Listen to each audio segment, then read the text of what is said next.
Hello, welcome to what I want to call a Serpy Moment. Here, I wanted to talk about some things I wanted to place in before the next episode.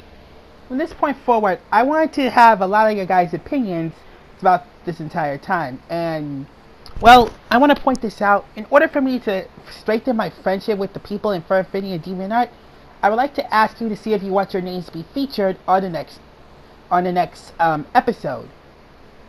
Like, I'll say something like, um,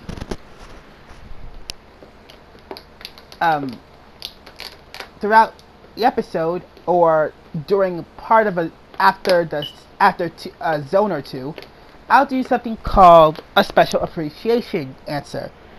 So I don't know if you like a question you want to do or something you want to place in, just feel free to just put a comment on something. I promise to not only credit your name, but I'm also gonna tongue. Anyway, long story short, not only am I going to put your name up there, I'm also going to put the question you want, and I'll answer it sincerely as possible. But I mean truthfully. I mean, who else is going to do it? I'm the only guy who does this stuff. Well, in my family, though. Either way, it's also going to be in a form. It's also going to be in form of my voice as best as I can too. So don't be offended if it's too low or too girly for me to say. But I'll be happy to do whatever it takes to answer your question. I did it before with my Tron run, but who knows how good that was.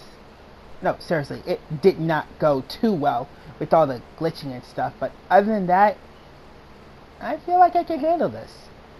I mean, all I need is a better microphone, but other than that, I could actually handle this. It's no problem. So, yeah, from this point forward, next episode, I will either place a specific question or do a little fun fact with you guys, or you can just ask me a question before or after the next episode. So, as a precaution, I'll be putting this episode on screen.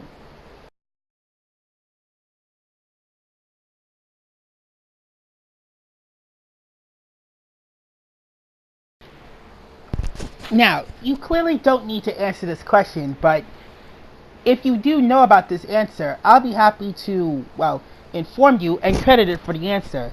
But like I said, I'll either share you a question where you can get your name featured on my next episode, or give you a fun fact about the specific game, or a specific history lesson of said stage or gameplay mechanic.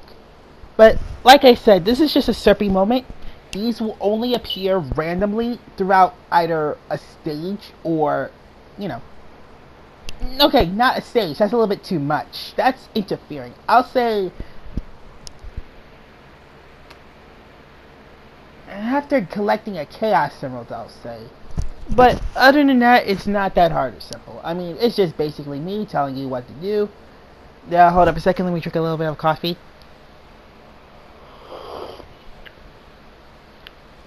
That's some good stuff.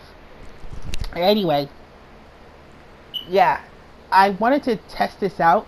So if you feel like you want to put yourself into my videos, I'll be happy to put your name in and try to do a little question about it too.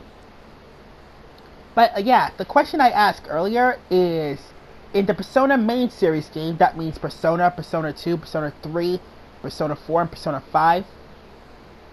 Basically Persona in general. So there's a total of 7 Persona games so far. 8 if you're counting Persona Q2 New Labyrinth Cinema, which is already available for the 3DS. Out of the amount of Persona games that was placed in, like the question asks, how many games can you fight this secret enemy called the Reaper? I'll give you a hint. The PlayStation games of the Persona games, he is not there. So the hint is any system of the second generation. Any system ever since the PlayStation 2 was out. That's the hint of the question. You can either figure it out or not. This is just a test, but anyway, the answer is unfortunately 3. But yeah, if you feel like this is good, then I will be happy to do this. I'll see you at episode 2, where we tackle the worst stage in the world. See ya.